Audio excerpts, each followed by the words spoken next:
was a situation that these young men were a part of that don't necessarily fit into what we believe is the right way to build our program. So we've decided to move on. Was it one incident involving all three, to the best of your understanding? To the best of my understanding, here, this most recent incident involved all three of them to a certain degree. Don't know a lot of details, so I don't want to talk too specific. But yeah. You recruit these guys, you want to see them do well and everything. What's it like to have to let them go, kind of the way you? I mean, these days aren't fun. Certainly, I care a great deal about these young men, and I want to see them all have success. We try to push them, and we try to talk about things that are really relevant to life. They give them a chance, and they don't always necessarily make great decisions. And when they don't, there's consequences to that. Mike, when did you kind of become aware of this incident, and when did you make the decision to let the three of them go? So, in terms of the incident itself, it was some kind of noise about something that may have happened, but it was very, very cloudy on details.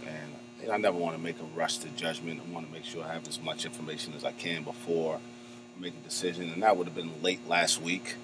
And then more information came about, I guess, when we got back late Saturday night. And we moved forward from there, and then more information more recently last night. Okay. Is this the same incident that kept Kent out against Baylor?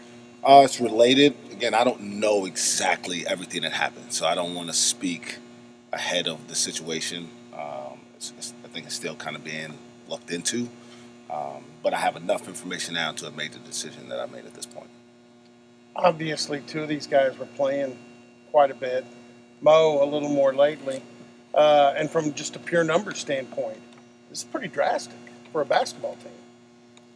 Yeah, I mean, what are you going to do? I mean, I guess the question is, what are you trying to do? Practice alone? Yeah, I mean, there's certainly some adjustments we've got to make from a basketball standpoint. But every decision I make is with a big picture in mind.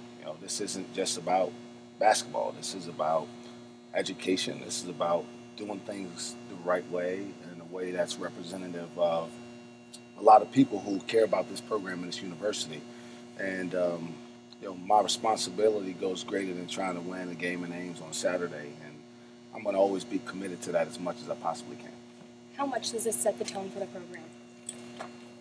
I don't know what kind of tone it sets. I mean, certainly not a good one. But this won't define us. I mean, there's been a lot of good moments in this program's history. There's been some not so good moments. This is one of the not so good moments, and it's one that together with the remaining guys, with the staff, we'll be able to deal with, move on, and figure out how to be best with what we have moving forward. But you make a point of you never quit recruiting, and I guess that's a good stance because now you'll have some more recruiting to do. Yeah, we always have more recruiting to do, and this situation kind of changes things for now. But we don't know how it's going to turn out. I mean, this is all still fresh, and so there's always opportunities to enhance or improve the roster, no matter what the situation is. And but it is some reason you always stay in tune with recruiting because you can't anticipate everything, and here we are. Like these three players and Mike Cunningham last week are four guys that you brought in. Does this change the way you think about how you try to evaluate guys' character and recruiting and things like that? I mean, I don't know about change. We feel pretty comfortable with how we recruit, the type of questions we ask. But to say that I feel like we do things always the right way, I mean, I feel like we have a good system in place. And we try to get as much information, but you can't predict everything. I mean, and sometimes kids make tough choices, and unfortunately, they're not all public, right? And some things are dealt with behind the scenes, but when they are, we deal with them. And we deal with them when they're not public just the same. It's just you guys don't always hear about it. So we'll continue to recruit aggressively, thoroughly, and try to be as efficient as we can to make sure that our roster has more fluidity from year to year. How difficult is that to know everything in the recruiting process? It's a challenge, but I don't know if it's a different challenge for us than for anybody else. So we just have to make sure we're doing as much as we can. I do think our staff does a good job of finding out as much information as we can. You never know everything. And then, when things come up, it's really about more so how you deal with them in that moment. And so we want to know everything, we don't, and then you got to figure out how to deal with things as they come up when you deal with them. Mike, when the players who are in the locker room now, and you told them about the situation, 4 players in 2 weeks losing death, what was kind of their reaction to this recent batch of news? I don't want to speak for them. To say that they weren't kind of thrown off a little bit because, again, I'm not sure how much people know. I don't know what's out there. I haven't done a whole lot of research on it myself, but there's not a whole lot of people left in there. And but what I did tell them is I believe in the kids that are there, and they only say you have to start with 5 guys. We still have 5, and so we'll go up to Ames. And the next 2 days we'll prepare to put our team in position to go try to win a game. Beyond that, the kids that aren't here anymore, we hope that this is an opportunity for them to learn and grow and be better as they move forward in their lives. What were your meetings like with the 3 players who you dismissed? They were pretty. I'm not that emotional. They weren't very emotional. They were pretty matter of fact. Expressed my disappointment and frustration with whatever the involvement is in the situation, and that time has come for us to part ways. How did they take the news? I think they're hurt. I think they're upset. But again, I don't want to speak for them. And they're all kids, and I recruited all of them, and I care about them, and I still do. And I hope, like I said, that maybe there's an opportunity that they become better for having gone through this.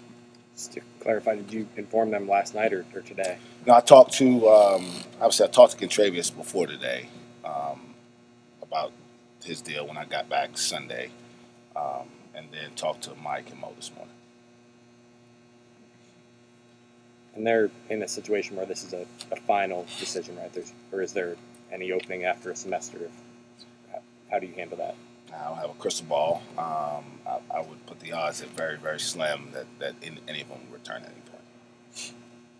So how does that change then preparation for a game in 2 days? I don't know. This is another new one for me. I think I got 9 players eligible for practice. So I keep myself in shape. Maybe I'll help out a little bit. I think I got a coach in Coach Sutton who could make a jump shot back in his day, and Coach Cooper who could maybe rebound some. So maybe our assistant coaches will have a little bit more workload. But we're prepared. We're here for these kids at the end of the day, and that's our job is to make sure that the kids here have a great experience moving forward no matter what. Both Michael and Kent, this is kind of their second chance. For Mo, this was kind of his first thing for us to see. Was it just the severity of the reasoning that made it this way? I don't really kind of count. I don't keep count. Kind of just like with my own son. He does something wrong today. I don't. If he keeps doing the same thing, right? We got a problem. But each situation that comes up is in and of itself a situation we got to deal with. And like I said, it's not always public what goes on, and there's been discipline before for these guys, and now it's just the time to make this decision right now for our program. How have you sensed, over the last 2 years, just in general, the turnover? How have you noticed that kind of weigh on your captains? How have the 3 of them kind of handled this? Those guys, man, they're probably 3 of the most resilient people I've ever been around. When you consider all that they've been through I recruited both Thomas and Lindy at Stephen F. Austin before they signed here with Travis Ford. And I knew Cam because I recruited in Texas quite a bit. And before they get on campus, there's a new coach and teammate passed away in the summertime before school started. They've been through a ton. FBI's here, teammates dismissed. So, to watch them kind of never waver, never question their commitment to the program, never change the way they played or carried themselves, the things that they talk about or believed in, shows that they've got a pretty good foundation for all of them. And they all have great parents, and I'm thankful that they continue to believe in what we're doing. How much does the 9 players affect how you want this team to play? Do you have to go a little bit slower to conserve guys' energy, or have you thought about that at all yet? Is there something smaller than micro? We talked about that last week, right? And so there's more management probably now. And here's what I'll tell you what we're gonna do. We're gonna come out with practice. We're gonna try to enjoy the opportunity to still do this. And when we have a chance to play, we're gonna try to win that game. And whatever that means it takes. If we need to play faster, and that means if we need to play faster Saturday, and that means we don't have as much legs on Wednesday, I'll figure that out on Wednesday. But if we need to play slower and guys are tired or foul trouble or whatever it is, we'll deal with it as it comes up. Do you guys get your best crowd of the season on Monday? Do you worry at all about maybe the fan perception, the fan fallout to a situation like this? I'm very sensitive to how our fans feel about our program. There's no question. This is their program. They deserve to see a product that they feel good about. They also deserve to have young men out there in a uniform that they know are about the right things. And so that's what's most important to me right now.